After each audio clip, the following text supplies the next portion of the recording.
being here in this moment for this program is what everybody's used to. So what is it for you?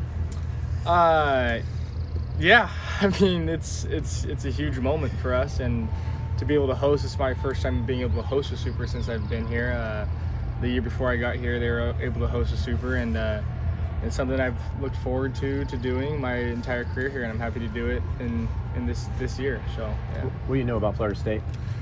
Good starting pitching, but got some low slot lefties coming at us, but I think we just kind of faced a guy over Iowa, Cade Obenmueller, similar type of arms that we'll see, and we handled him well. So I'm excited for this weekend, what it has to hold. How gratifying, or I don't know what the word is it just for you to watch TC do what he did in that regional after the season that he's had, and all your guys kind of talks behind the scenes? For sure, it's not surprising to me. It's what he's capable of doing, and yeah, I mean, it's really cool to see a kid go through something and be able to come back out of it. It shows a lot more than I think people realize, because a lot of kids will go down in the dumps and kind of stay down there for good, and then that's their career. So I think with him being able to come out like he did shows a lot about what he's capable of doing. You gave some insight into what it's like when he's at home for a slump. I can't even imagine what it's like when he's at home last week. What does that look like when he's walking around all jazzed? Luckily, what I like to see is the same guy, honestly. So I think he's here actually hitting right now. I saw his car. We talked to him a little bit. Okay, yeah. So, which is good, because this weekend's a new weekend. Just because he had a good weekend last weekend. There's a good quote from some professional athlete, but it's the saying that there's a chance of something happening every time you get up to bat. So there's a chance of you going 0 for 4 that day, and there's a chance of you hitting 4 home runs that day. So I like that quote, knowing that, hey, this is a new weekend, so we got to reset and stay even, and I think he's in a good spot right now. Is that something you'll tell him? Yeah, for sure. Well, we talk about everything from that sense, yeah.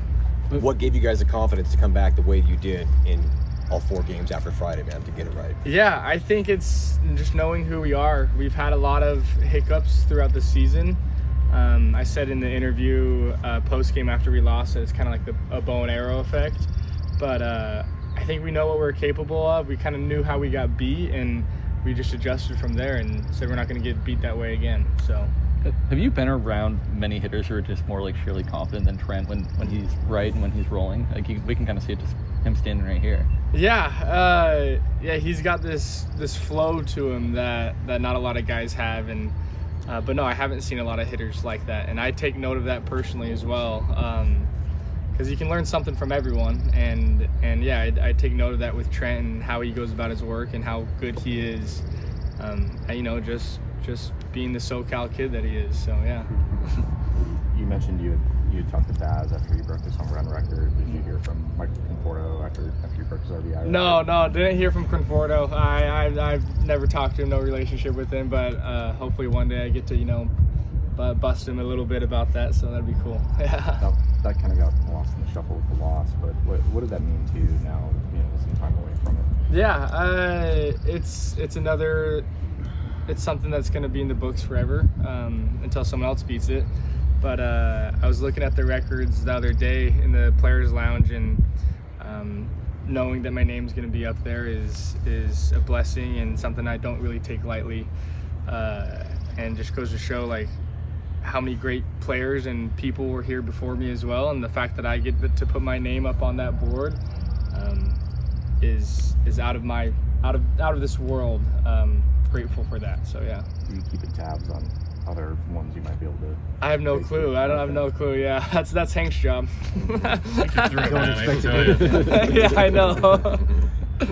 As good as your pitching was this, the last 4 days in particular, is there any performance that stuck out for you that sparkled over any other? I like Kramer a lot. Yeah.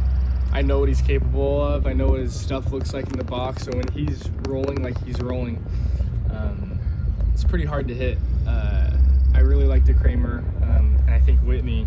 And you can't not think about Whitney. That guy's the most dominant pitcher I've been able to play behind, I think, in all my career here at Oregon State, and he's only a freshman. So that being said, that kid's got a crazy future ahead of him here at Oregon State. When you say dominant about Dax, is that just sheer stuff? Like, what do you mean by that? Yeah, sheer stuff. Like, I've told Dax multiple times, like, hey, your stuff is literally better than these guys in the box. So just go get ahead and challenge them to hit it, because guess what? They're not. I don't care if you tell them what's coming. I'm not hitting it. No one's hitting it, Dax. Like, you're good. So him knowing that is huge. But yeah, sheer stuff is just dominant from Dax. Typically, when a team loses the opener of a series, it's a death blow, and in particular because of the pitching. What does it say about your staff and the makeup of these guys that you were able to rebound so dominantly? Yeah, I was telling some guys at breakfast this morning that, like, I think we just showed the whole country that we have the arms to do it. So we have the arms to really make a real run here, and I think that's huge when you're trying to do something like win a national championship. So I think that's kind of what we showed this weekend. You mentioned it yourself, but left-handed pitching has been a bugaboo at times this year. You guys crushed it this weekend with Florida State bringing 3 lefty starters in. What do you kind of take away from past experiences and translate it to this week? Yeah, just adjust off of what we failed at and know what we're good at, and kind of stick to our plan at the plate. So it's really, that's all it is. It's you versus you in the box. So if each hitter knows that and can go, and we have a common goal in mind and execute that common goal, I think that's our best case scenario, best bet of moving forward with this.